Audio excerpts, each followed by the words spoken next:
Because I know what it is. It's a long video. What even is that? Hey everyone, I'm Surma, and welcome to the 2022 Twitch Iceberg. This iceberg will not only include a slew of new topics, events, and stories, but also updates to previous topics as new information has been presented since, or just flat out errors on my part that need correcting. We have 7 levels, so if some topics aren't covered heavily, I apologize. I'll link sources for events and people who I feel like I can't do justice to. Level 1. There seemed to be confusion in the 2021 Twitch Iceberg regarding placements of topics. Think of Level 1 as someone who is aware of Twitch as a platform, but doesn't really watch anyone there at all. Level 7, of course, would be someone who's been all around Twitch and Justin TV for years. Minecraft's resurgence. I previously said that Dream was one of the driving reasons why Minecraft became extremely popular again. While true, he was not the catalyst, as Dream SMP was created in April of 2020.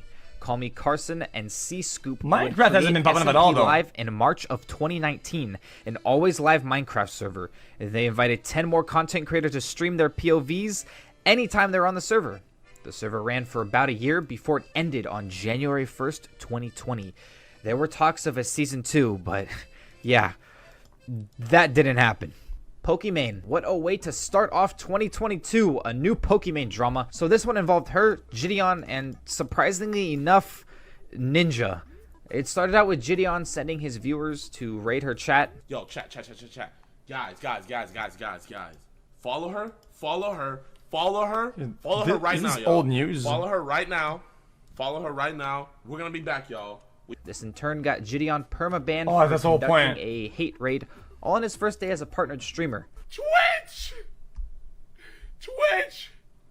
Pokey Twitch! The following days, Ninja got involved by saying that he'll do what he can do, involving Gideon's permaban, in turn having that clip get sent everywhere. I could send a text message to my representative and be like, from Gideon says he's sorry. After Pokimane saw it, Jessica Blevins, who is Ninja's wife, told her that Ninja never tried to get Gideon unbanned. Then Ninja sent her this DM, and Jessica followed up with this insane DM. While all this was happening, Gideon and Pokimane met up in real life and made a video officially squashing the beef. So, in the end, Ninja and Ninja's wife yet again have another L underneath their belt. The Twitch security breach. On October 6th, 2021, Twitch's Twitter account tweeted out this in a response to a 125 gigabyte folder posted on 4chan. The folder contained the history of Twitch's source code, payouts to streamers since 2019, and an unreleased competitor to Steam, and a whole lot more. This almost instantaneously caused streamers on Twitter to both freak out and begin messing around by taking their assigned number from the payout list and putting it in their name. Then websites and Chrome extensions started popping up and categorizing streamers by how high they were on the list. Oddly enough, no passwords were leaked, and everyone just kind of forgot about it and went back to business. I'm number 1! Shut up! I'm number 1. Number 1 is an enterprise. It's an agglomeration of it's a bunch of people. Okay, it's not alone. It doesn't count. How does that count? It's number 1. It's number 1. It's number 1. One only. Guys, look, number 1. You can't do anything. I had the finger up. As usual. OTV Rust server. What happens when you throw almost every top Twitch streamer into a Rust server together? Surely nothing but everlasting friendships and memories. You're fucking losers. Swear to God, man. Eat it up, LSF. Your golden boy's a loser. I don't give a fuck how many viewers you have. Third golden boy? The Rust servers that happened in 2021 started out great, but then some people killed other people. Those people became enraged. People wanted to roleplay instead of play, and a million stream sniping accusations later. Oh, wow. Dude. Look who Listen, this guy's literally sniping though. That's so fucking cringe. And the era of Rust servers died out faster than any other Twitch meta I have ever seen. No Pixel. What happens when you throw almost every top streamer into a GTA 5 server together? Surely nothing but everlasting friendships and memories. This motherfucker xQc just has something to fucking say.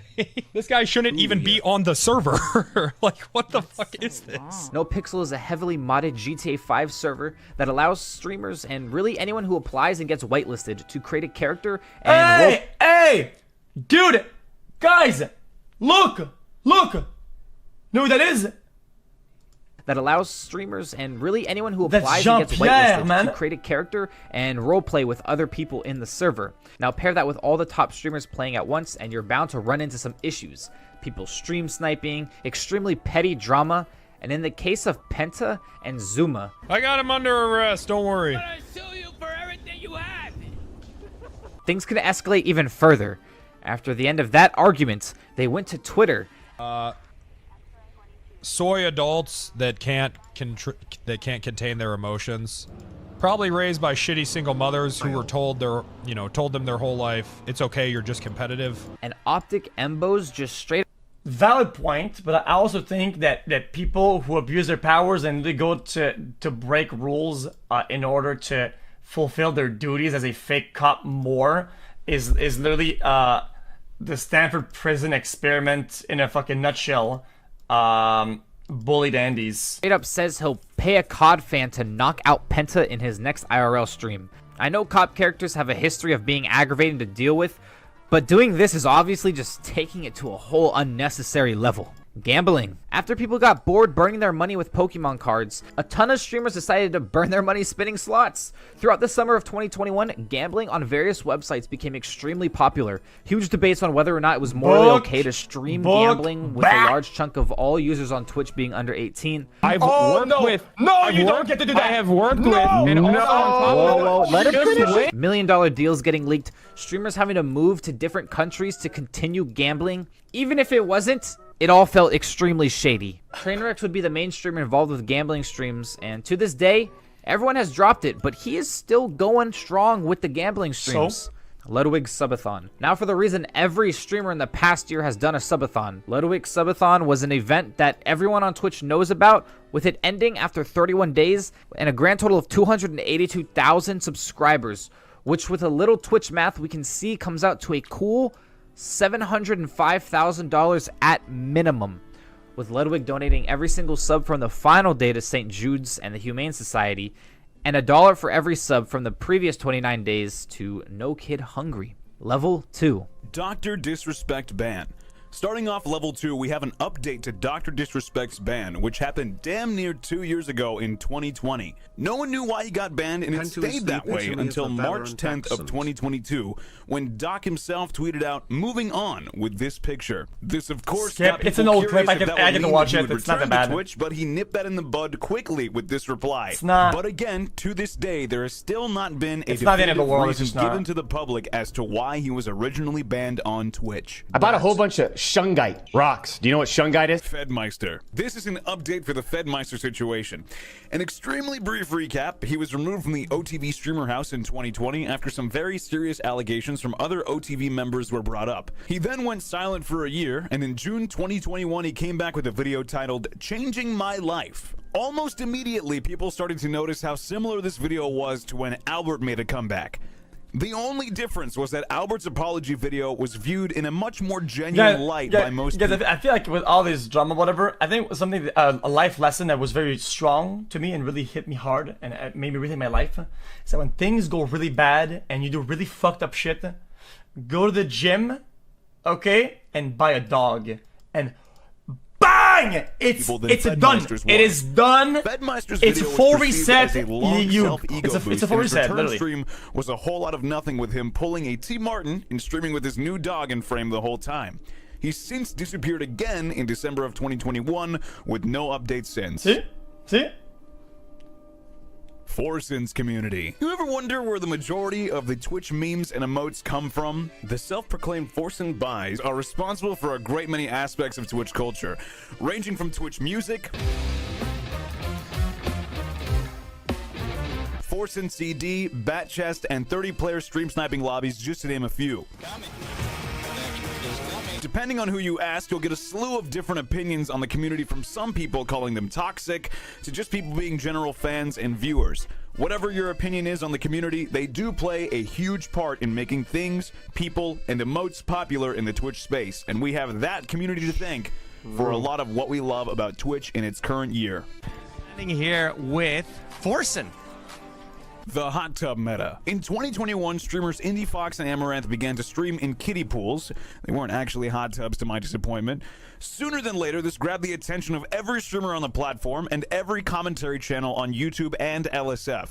This slingshotted them both into tens of thousands of viewers. Both streamers, IndieFox and Amaranth, among many other names, were banned a few different times throughout the course of this meta. Ultimately, in the end, IndieFox was permabanned after 6 previous bans in 6 months' time. During all of that, many streamers joined in the hot tub streams, with some even collabing with Amaranth and IndieFox for some hot tub action themselves. Everyone had an opinion on this. What? You guys, I can't sometimes, man. What the fuck is wrong with you? And you'll find plenty of different takes on this, varying from it's the girl's fault that this is happening, or that it's Twitch's fault for having dogshit TOS. The entire thing was very controversial, but also very entertaining to watch at the same time because there was all of this discourse that came with it. Dark Viper AU. A more recent incident on the list, we have the case of Dark Viper AU, who in February of 2022 posted a script for a video about reaction streamers.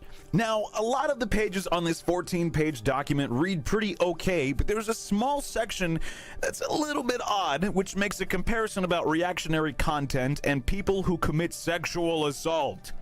This document obviously sparked controversy among many people, but the main parties involved were Moist Critical and Dark Viper AU, who eventually hashed it out playing GeoGuessr. Listen, Doug, Summer wrote this. I have no idea if this is actually true or not. Listen, I have no fucking clue. Artesian Build CEO. The poor employees of this company had their jobs ruined by one egotistical CEO.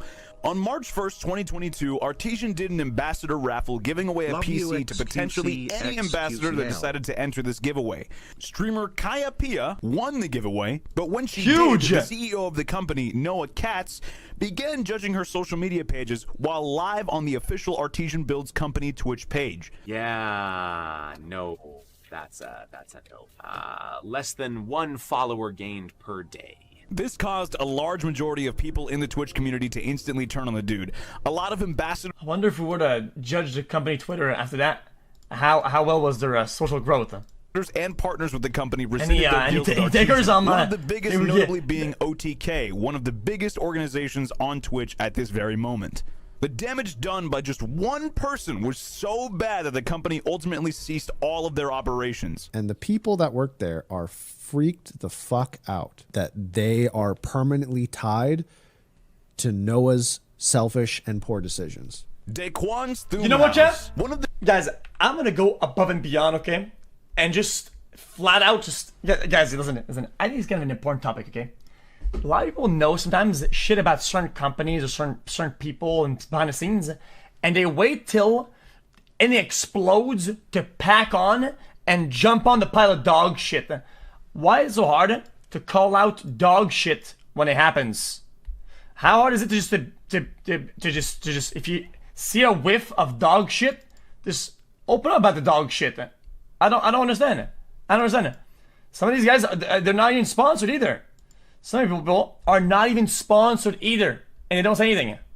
To Noah's selfish and poor decisions. Daquan's Thumbhouse. What? One of the biggest Fortnite content creators, Daquan, dominated Twitch and YouTube, but seemingly disappeared off of social media for years. He made a comeback in 2021, getting... Do they need their job? In this field, there is so many jobs you can take. So many jobs. I'm not gonna. It's whatever, dude. Signed to NRG. I'm not saying anything. I'm gambling on these. With him and Hamlin's being the biggest ones involved. Their return stream averaged 70,000 viewers and peaked at 90,000. But again, 2 months went by and there was radio silence until Daquan went live in January of 2022 to explain that everything fell through due to horrible internet issues and the house being more or less scuffed with broken air conditioning and showers. Daquan even explained that he doesn't know if he still has a contract with NRG. His last stream was on February 11th of this year, and I hope that everything is well with him and Hamlin's. Level 3. Among Us's popularity. I previously stated that Soda Poppin popularized and created the formula in which you have players in a call and they mute mic after they die, but this was actually wrong. It was Admiral Bulldog who made the formula popular. My apologies.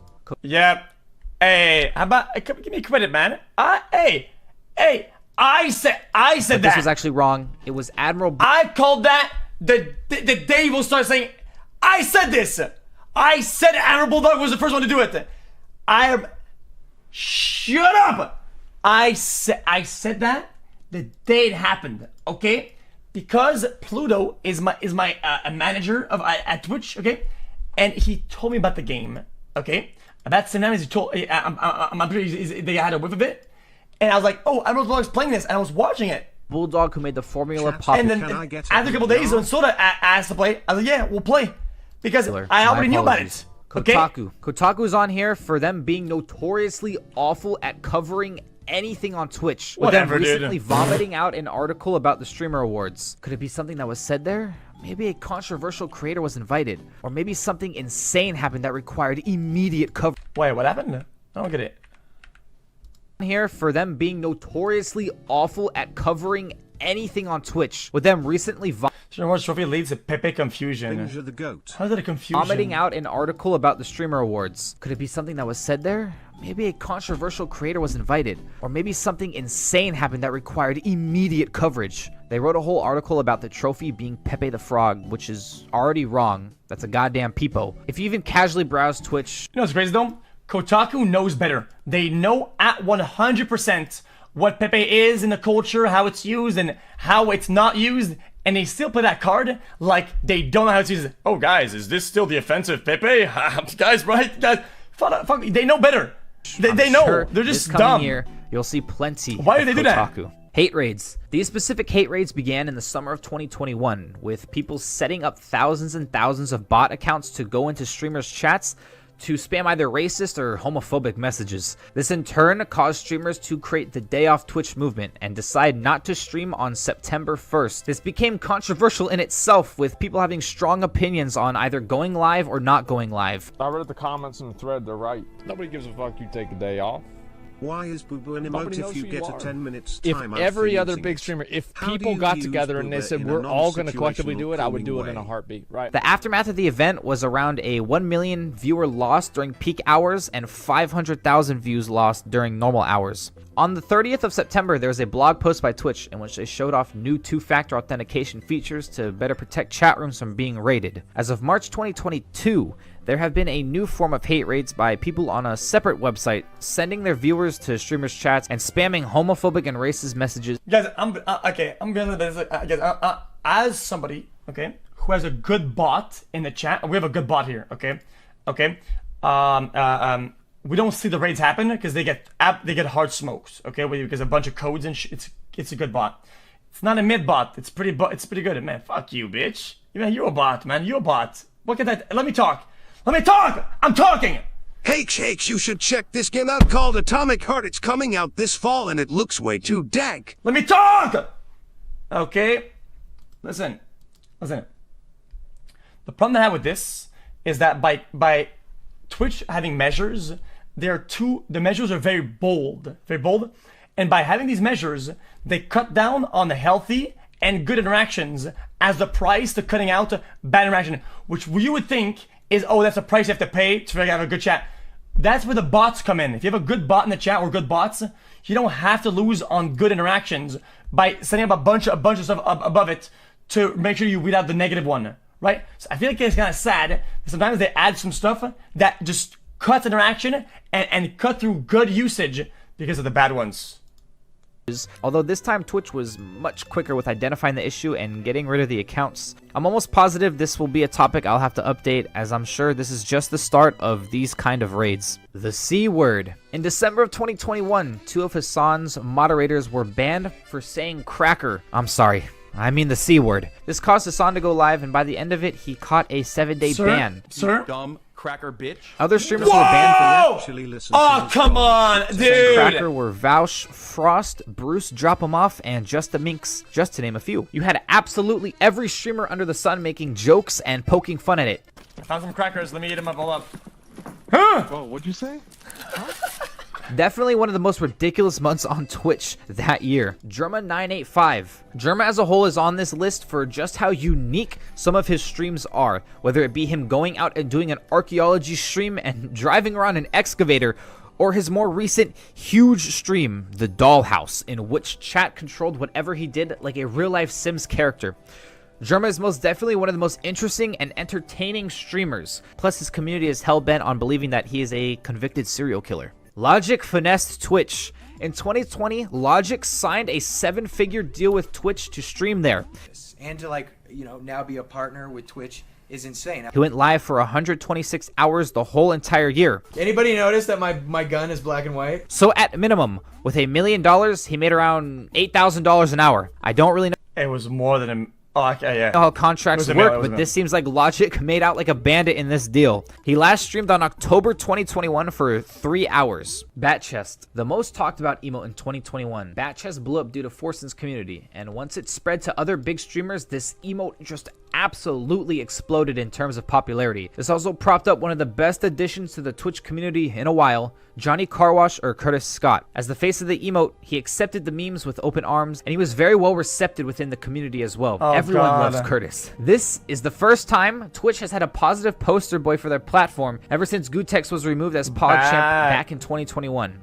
And Twitch has not capitalized on it, which is super unfortunate to see. Has Twitch or anyone from there reached out to like have you involved or use your face? The actual honest answer is not a damn thing. Nothing from nobody. I mean, Curtis doesn't even accept donations. All the money he receives gets donated back to various charities, even sub and bit money. I just hope they reach out to him one day, especially since he was a Twitch admin on the platform up until 2016. Level 4. Ice What happened Poseidon's then? ban. Just a quick update to the Ice Poseidon ban and Ice as a whole. In January of 2022, it was revealed that he was involved in a huge crypto scam and he made out around $500,000. There's an amazing video by CoffeeZilla in which he actually confronts him in a Discord call, and Ice Poseidon just openly admits to everything, and it really seems like he sees no problem in what he did. The money that's not yours, that you took from the project, even though you failed to deliver. I mean, I'm not really sure what you want me to say, but yeah. But yes, this update is just to let you all know that this dude is never getting unbanned from Twitch. CX Network. Previously, I said the downfall of CX was when they were swatted and Ice Poseidon created a video attempting to distance himself from that group of people, but this was wrong. Those events occurred at the tail end of everything. The real beginning of the end was the string of streams all at a resort in Horseshoe Bay, Texas. The actions displayed by Ice and his crew during these streams was nothing less than dehumanizing. He secretly brought his girlfriend Caroline to the resort and kept her away from the cameras, having her stay in the room the whole day. Viewers somehow I'm gonna just go full cam, guys. There's a lot of footage. Guys, there's a lot of found footage out here. she was there. There's a lot of and in footage. I can't do response, anything. Ice Poseidon attempted to sleep with another girl who was there for the trip. This caused scene after scene out in public near the pool and in hallways. It's professional to go out and slap Kaylee when you're f***ing jealous. Fucking been out with you, dude, when we're f***ing Yeah, no shit, because I'm f***ing hot. What you mean? I just tried to help you. Well, okay, this is a lot. Okay. Explains kind of degenerate. Aware of this. Up. Phantom Lord. Phantom Lord won his lawsuit against Twitch. I guess I really can't. I I'm wasn't not kidding. aware I of this, can't. but this dude wanted $35 million from Twitch. My case is looking towards 35 million plus in damages. Well, he got $20,000. He took to Twitter to say this was a huge win for streamers. His reasoning was because now Twitch can't perma you off the platform for no reason or ban you for no reason. I don't think there has been any change to how the way Twitch does their bans since then. So not only are you a scammer, Phantom Lord, you wasted 5 years for $20,000. Congratulations. Mitch Jones and Trainwreck Saga. When you think of Twitch duos, you instantly think of Tyler One and Greek, or xQc and Moxie. But one of the most entertaining duos on Twitch was Mitch Jones McConnell? and Trainwrecks back in 2017. You fucking banana driver! Fuck you! These two would have some of the most memorable streams, whether it be their IRL streams or just the normal desktop streams. Jesus. Where they would get into absolute screaming matches with each other. This ended up with them having actual beef, I suppose. Maybe? Yes! You invited me here for that! I'm saying, look! You invited me here for that! Look what you gained! Look! Look! So I'm punished? You woke up at 11 o'clock! But in 2021, an S-Fan clip featuring them joking around would put the rumors that they hate each other to rest. come on, Mitch. What? Come on, bro. I'm coming, bro.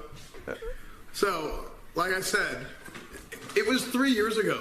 Hassan, 821. When talking about Hassan, I am not talking about the Twitch staff, but instead, I'm talking about the bean-sized head streamer who infamously on August 21st, 2019, had this clip blow up. This is so insane.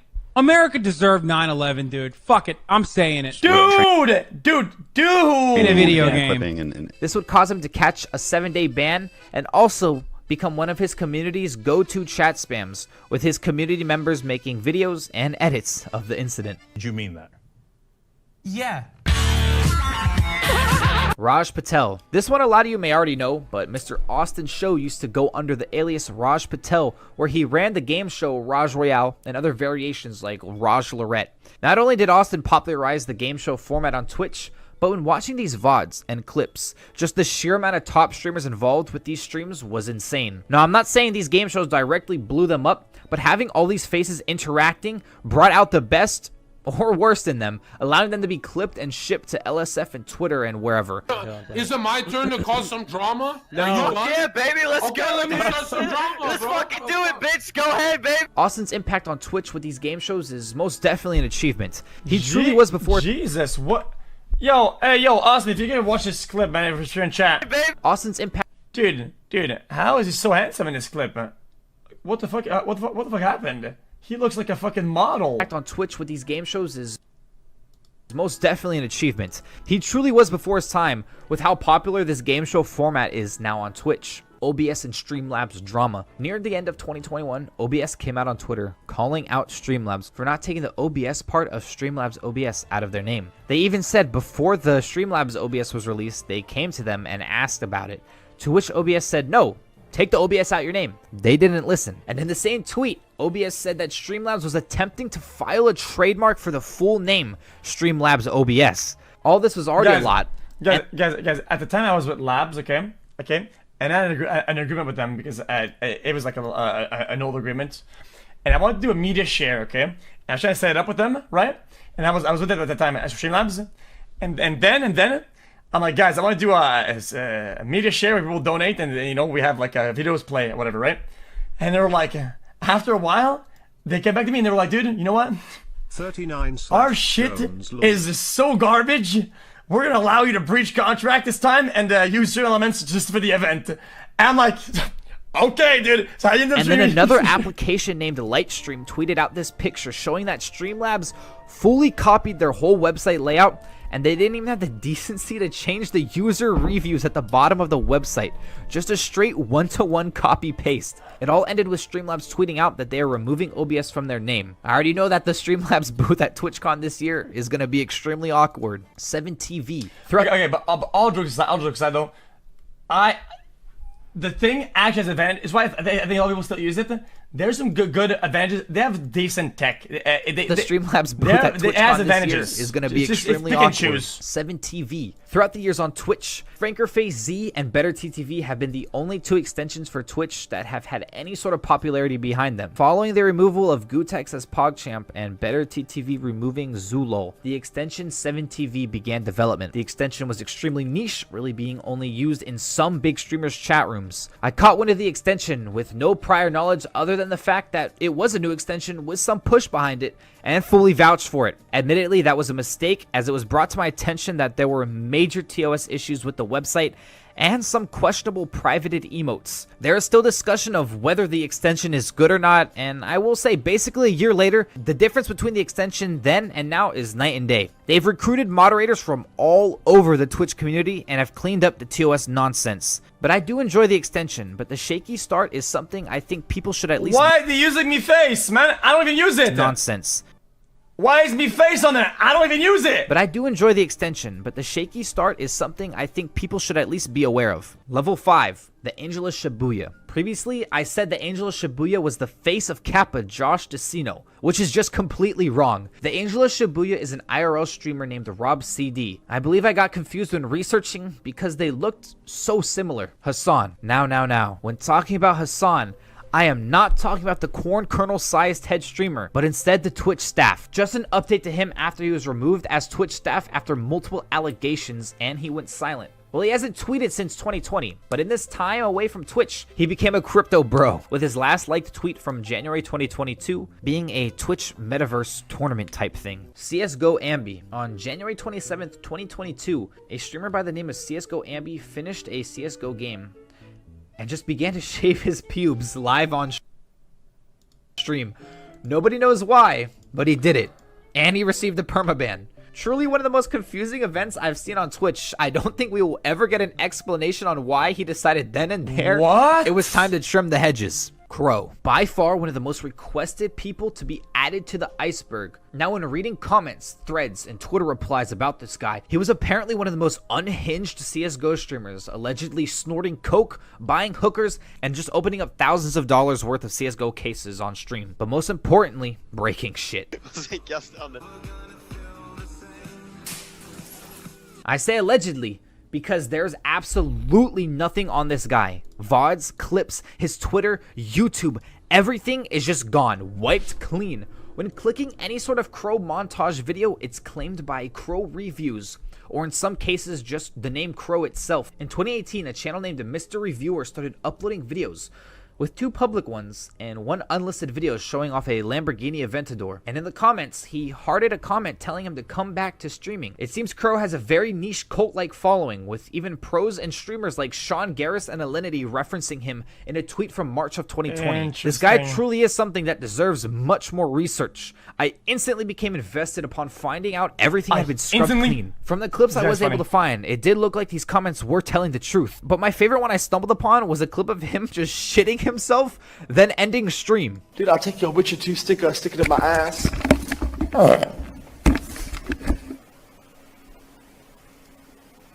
I just shot myself. I really need to go. Omhai and Motar2K. Omhai is a name you probably haven't heard of in a very long time. Yeah, they used to donate a lot. But this dude is the reason why people who donate a ton of money to streamers are called oilers. From what we know about him, he comes from a family of royalty from the Middle East, and people refer to them as oil princes. Omhai was really the first person to donate absolutely obscene amounts of money to people like Soda Poppin' and Wreckful. The video of Soda receiving $21,000 in one stream from him was one of the first videos I ever watched about Twitch. That's not what you're supposed to do with money. Why? Omhai! Why? Why do you do this? Omhai would actually inspire another viewer by the name Motar2K to do the exact same thing, although Motar almost exclusively sent money to CSGO streamers with a whole 33-minute compilation of donations to people like Pasha Biceps, Shroud, Scream, and a ton of other pro CSGO players. This practice has kind of died down a bit. I rarely see huge donations anymore. Instead, nowadays, people just gift a shit ton of subs to people. The Animal Murderer. Back when Austin's show was still Raj Patel, he was hosting a game show and asked, "What was the worst thing you've ever done?" Twitch streamer Aquala Gamer explains she worked as a vet and would kill the pets of people who made her mad. I used to work as a veterinary technician, so I killed someone's dog on Oh, purpose, and I glow up. On purpose?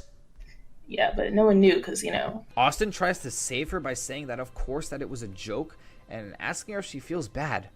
To which she responds with this. Just say it was an accident? That is... It was an accident. Oh my god, do you regret it?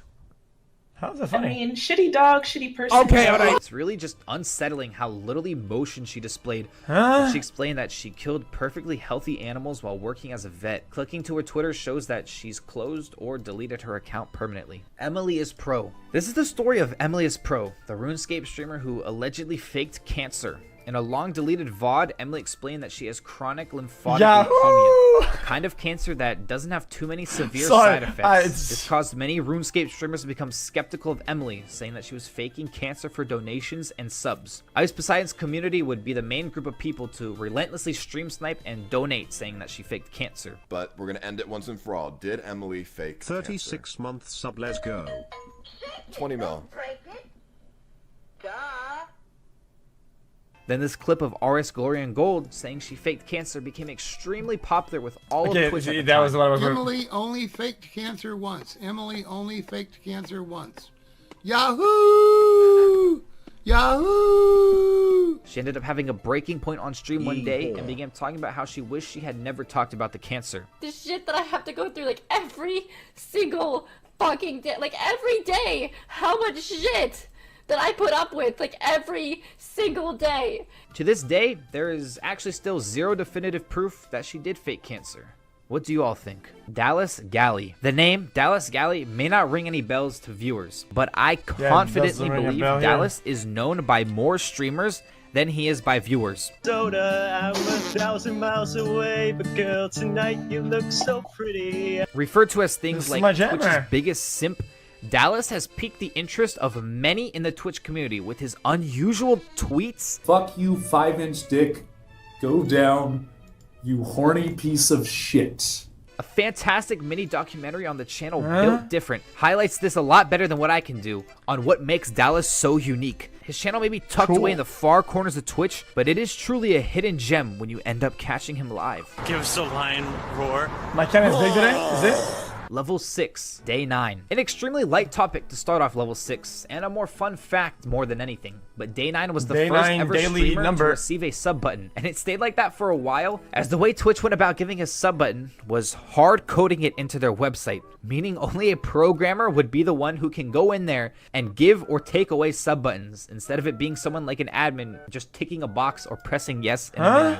The Bob 7 Manifesto, one of the most documented Twitch dramas of all time, including a 39-page Google Doc, multiple 3-hour-plus VODs, and another 17-page Google Doc. But also one of the most confusing Twitch dramas of all time, all involving Bob 7, Destiny, Melina, and Big Boss Bose. Bob 7 and Melina began talking and becoming close, and this was nothing out of the ordinary, as Destiny and Melina were in an open relationship together, with Destiny becoming close. Out of all Destiny drama, this was the most boring, with Bose as well. Lengthy, things just got so confusing from there, but it can all be explained with allegations that Bob 7 was abusing his power as an Austin show recruiter by saying creepy ass things to contestants, and that he was also talking shit behind Destiny's back to Melina, with Bob 7 refuting these claims, saying Destiny spent the last 2 months trying to ruin his life with these false allegations. This back and forth went on and on, with multiple other streamers getting involved, all with Bob 7 getting fired from working on the Austin show. His Twitter has since been inactive since December 31st, 2020. MyClips TV. MyClips TV was a website attempting to sell streamer clips as NFTs. Did they have permission to? No, with them even having Rectful clips on the website available for purchase.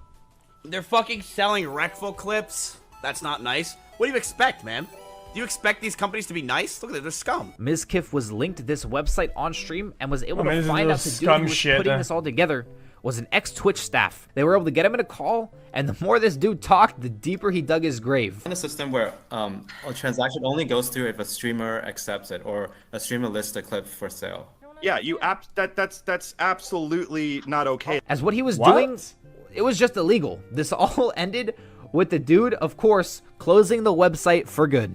4Player Podcast. 4Player Podcast is on here just for the fact that they are the channel that popularized playing games on stream on Justin TV. Oh, this guy knows what he's talking about. These videos are from 2008.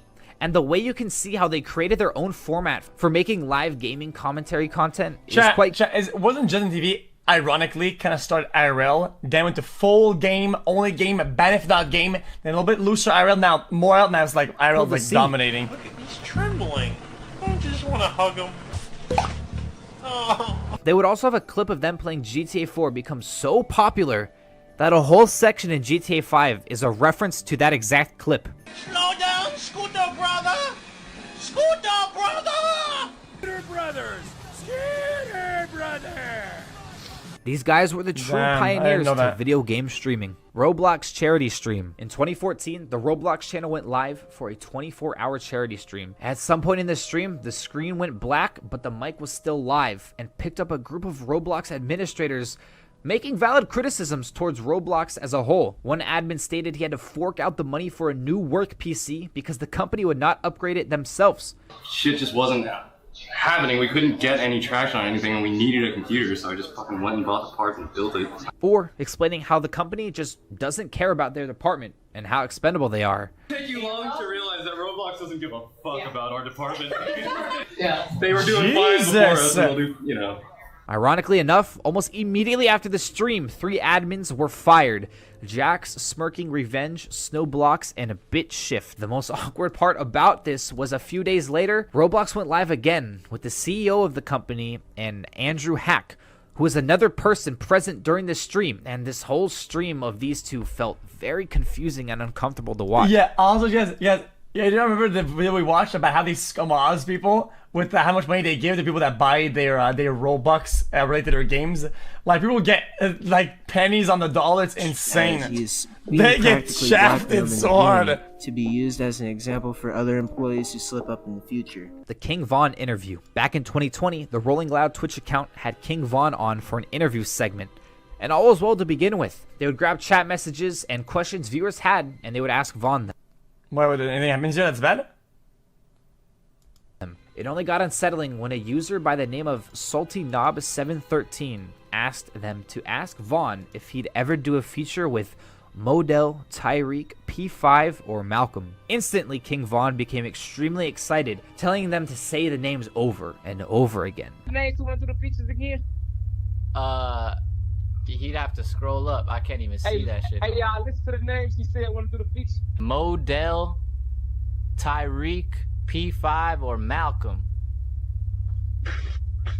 These were all the names of deceased rival gang members, and allegedly, King Von had something to do with these 4 deaths, with him even serving time for the Malcolm case, but in the end was acquitted of all charges. Big Mike was sentenced to 16 years in prison for aggravated battery with a firearm and an additional 12 years for backing out of some type of deal with prosecutors. The other suspect was acquitted of all charges and was able to walk out of the courtroom a free man. That other suspect was King Von.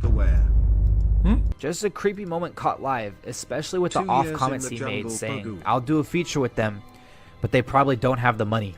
And I'll do a feature with all them niggas. Tell them just send them money. Yeah, we need that bag. 100 racks. 100 racks a feet. Oh, think they got it.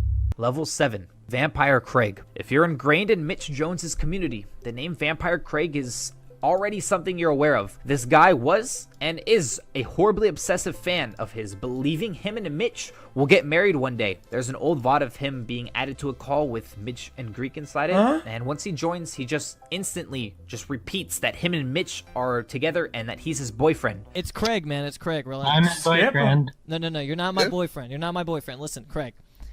I'm a big boyfriend. No. You're not my boyfriend. You're not. You're not my boyfriend. Why would you speak to your boyfriend like that? No. Hey, Brittany, hush. Okay, be quiet. Mitch, I'm your boyfriend. Would you respect your boyfriend? Now, from what I've said, this doesn't seem like anything too horrible. Just a case of a really weird obsessive fan. Except for the fact that this guy uploaded a video to Hub of him masturbating for Mitch Jones. The only proof of this video ever existing is a screenshot of it inside Howay's Twitch music video titled Lose Your Subs. I've been roasted and stalked by a vampire game. Poshy Brid. In February 2017, streamer Poshy Brid began a 24-hour charity stream. Everything was going as planned. He was on his main game, World of Tanks, playing like normal. When he hops up and lets everyone know he's going for a cigarette break, 1 hour went by, then 2, then 5, and he never returned. Brian Vineault passed away at the age of 35. He was a father of 3 and raising money for the Make-A-Wish Foundation. The cause of death was of an accidental overdose of fentanyl. I'm sure no one knew what was going on behind the scenes, and his passing was confirmed by a detective who had access to his Discord to inform his community of his passing. Someone with access to his Twitter account simply tweeted out, "The end, rest in peace." The Justin TV death. Abraham Biggs was only 19 years old when he decided to take his life live on Justin TV. The idea to stream this only came 12 hours before he went live. He posted about it on bodybuilding.com, a website he frequently visited, as the users on there explained that they did not believe he was being serious as he displayed suicidal tendencies before. Abraham was diagnosed with bipolar disorder, and his cause of death was due to overdose of opiates. There are apparently chat logs of viewers egging him on to do it. Hours went by before any viewers began to try to pinpoint his location and call an ambulance. Abraham's father said that those who watch live share some blame in his son's death. Remove Horror. Horror was a Twitch admin back in the day, around 2013. This drama all started when a streamer named Duke Bilgewater made comments of the global Twitch emote Horror added of his boyfriend's fursona. His account was permabanned, and everything went downhill from here. Streamers big and small began adding Remove Horror in their titles in an attempt to get him off the staff team. Account after account getting 7-day bans, and the official Twitch support mocking those banned. Another staff member joined in and said Horror is going nowhere, going as far far as changing titles with Remove Horror and threatening to close the channel if the streamer were to change the title back. 36 hours later, Twitch posted an apology, removing the emote named Nightlight, as it was not even supposed to be there in the first place, unbanning those unfairly banned, and removing Horror as an admin. Now, don't get me wrong, there was genuine harassment from users to Horror, but he seemed to take it out on them, and then overstepped his authority as a staff member to just shut down anyone who was upset with him. With that, this will conclude the 2022 Twitch Iceberg. I hope you all enjoyed and maybe learned a thing or two about events or people that you weren't aware of. Again, let me know if there are any errors or topics that need to be added for an updated Iceberg. Have a good one and stay safe. This was pretty good. I enjoyed that. It's not bad. Does Soda want to play We Were Here Together? Or We're Here Forever? Do you want to play the game or not?